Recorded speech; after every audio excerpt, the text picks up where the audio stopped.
اللہم صلی علی محمد وعلی آل محمد کما صلیت علی ابراہیم وعلی آل ابراہیم انک حمید مجید اللہم بارک علی محمد وعلی آل محمد کما بارکت علی ابراہیم وعلی آل ابراہیم انک حمید مجید۔ محترم سامعین، السلام علیکم ورحمۃ اللہ وبرکاتہ۔ امید کرتی ہوں آپ جہاں بھی ہوں گے اللہ کے فضل و کرم سے خیر و عافیت سے ہوں گے، اور دعا گو ہوں کہ اللہ پاک آپ کو ہمیشہ صحت و سلامتی کے ساتھ پیار و محبت والی، خوشیوں والی، اتفاق اور اتحاد والی زندگی عطا فرمائے، آپ کو کبھی کسی کا محتاج نہ بنائے، آمین۔ سامعین، آج میں آپ کی خدمت میں ایک ایسا عمل لے کر حاضر ہوئی ہوں، ایک ایسا وظیفہ لے کر حاضر ہوئی ہوں، ایسے اذکار لے کر حاضر ہوئی ہوں جن کی بدولت اللہ رب العزت آپ کو دنیا اور آخرت کی تمام نعمتوں سے ضرور سرفراز فرمائے گا۔ میری پیاری بہنوں اور میرے پیارے بھائیوں، آج کل کے دور میں یا آج کل کا جو ماحول ہے، ہر کوئی کسی نہ کسی پریشانی میں مبتلا ہے، غموں میں مبتلا ہے، بیماریوں میں مبتلا ہیں، دکھوں اور تکالیف میں مبتلا ہیں۔ اس کے علاوہ کچھ لوگ ایسے ہیں جن کی دعائیں قبول نہیں ہو رہی،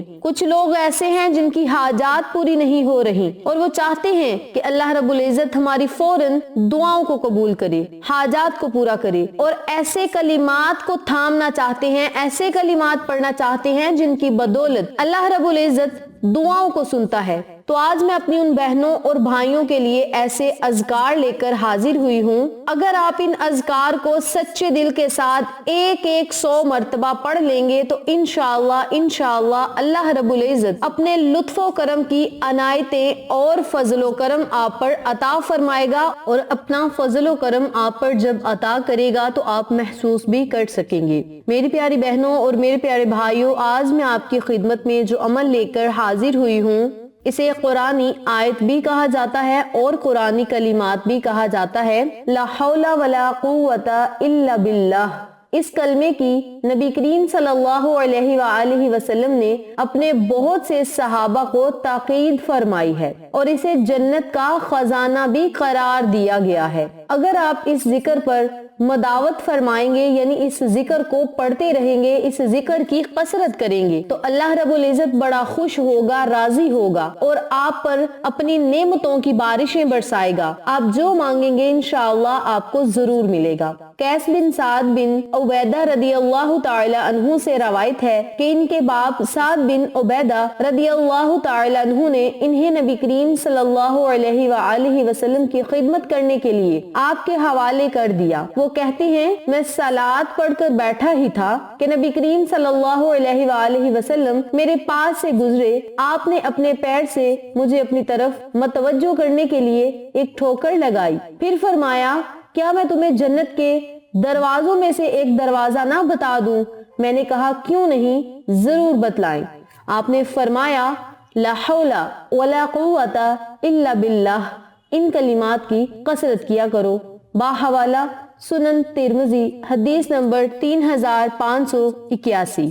تو میری پیاری بہنوں اور میرے پیارے بھائیوں، میرے اور آپ کے آقا علیہ الصلوۃ والسلام نے ان کلمات کو جنت کا خزانہ قرار دیا ہے، جنت کے دروازوں میں سے ایک دروازہ قرار دیا ہے، اور اس ذکر کی بدولت اللہ رب العزت مانگنے والوں کی دعاؤں اور صداؤں کو سنتا ہے اور تمام خطاؤں کو معاف بھی فرماتا ہے۔ نمبر 2 پہ جو لوگ بہت زیادہ پریشانیوں میں مبتلا ہیں، وہ چاہتے ہیں کہ گھر سے فوراً پریشانیاں ختم ہو جائیں۔ پریشانی گھریلو بھی ہو سکتی ہے، میاں بیوی کی لڑائی جھگڑے کی وجہ سے ہو سکتی ہے، اولاد کی وجہ سے پریشانی ہو سکتی ہے، اس کے علاوہ پریشانیاں کئی قسم کی ہو سکتی ہیں۔ ہر قسم کی پریشانی اور مصیبت سے نجات پانے کے لیے آپ نے 100 مرتبہ لا الہ الا انت سبحانک انی کنت من الظالمین کا ورد کرنا ہے۔ یہ اللہ کے نبی سیدنا یونس علیہ السلام کی دعا بھی ہے۔ یہ ذکر गमो फिक्र को भगाने और खुशियां और मिसरत समेटने का सबब है। तो आपने 100 मर्तबा इन कलिमात को जरूर पढ़ना है। 100 मर्तबा ही आपने ला हौला वला कुव्वता इल्ला बिल्लाह का विर्द करना है। 100 मर्तबा ला इलाहा इल्ला अंता सुबहानका इन्नी कुन्तु मिनज़ ज़ालिमीन, इन कलिमात को भी आपने 100 मर्तबा ही पढ़ना है।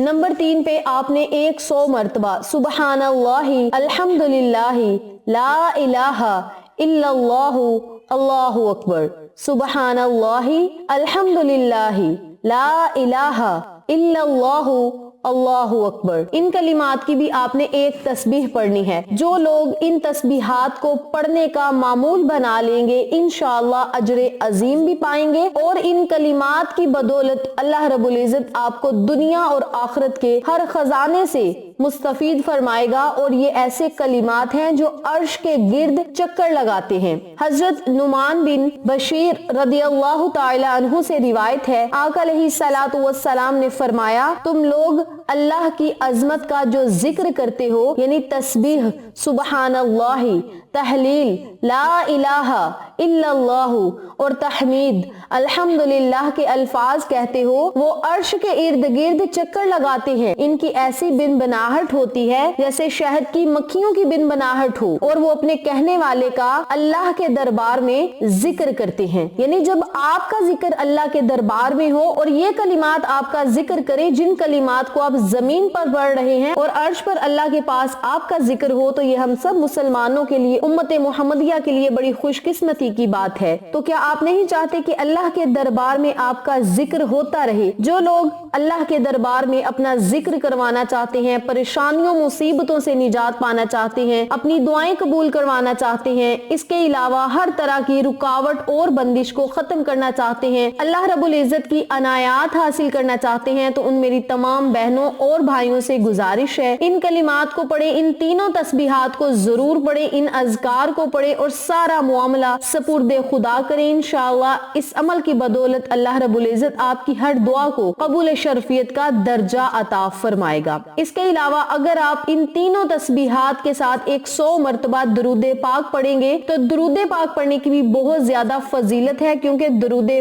पाक अगर अल्लाह ने चाहा, जिंदगी अल्लाह ने दी, तो मौत के मुंह से भी वापस ले आता है। इसी के साथ मैं आपको एक मुख्तसर सा वाकया बताती हूँ। दुरूदे पाक से मुझे एक वाकया याद आ गया कि 10-12 साल पहले एक हमसाई भागी हुई किसी के घर गई, यानी किसी बहन का ये वाकया है। वो बहुत घबराई हुई थी, कहने लगी कि मेरे बच्चे को दौरा पड़ गया है, उसे देखिए। मैं उसके घर गया तो उसका जवान बेटा बेड पर लेटा हुआ था और उसका बदन टेढ़ा मेढ़ा हुआ था, हाथ पांव अकड़े हुए, रंग पीला पड़ा हुआ। मैंने बच्चे के हाथ पकड़े तो शदीद सख्त थे। मुझे फौरन ख्याल आया कि इस पर दम करने की जरूरत है, लेकिन उसकी हालत इतनी खराब थी कि मैं खुद परेशान हो गया और परेशानी में मुझे कोई सूरत या आयत भी नहीं सूझ रही थी, यानी याद नहीं आ रही थी। फिर उसी लम्हे मेरे दिमाग ने कहा कि अल्लाह की रहमत की इस वक्त सख्त जरूरत है, और फिर मेरे मुंह से बेइख्तियार दुरूदे पाक जारी हो गया, यानी मैं दुरूदे पाक पढ़ना शुरू हो गया और मैं उसके दोनों हाथों को पकड़कर दुरूदे पाक पढ़ता रहा। बामुश्किल अभी मैंने एक ही बार पढ़ा होगा कि उसके हाथ नरम पड़ना शुरू हो गए और जिस्म ढीला हो गया, और फिर रफ्ता रफ्ता उसका जिस्म इत्तदाल पर आ गया और खवास मुकम्मल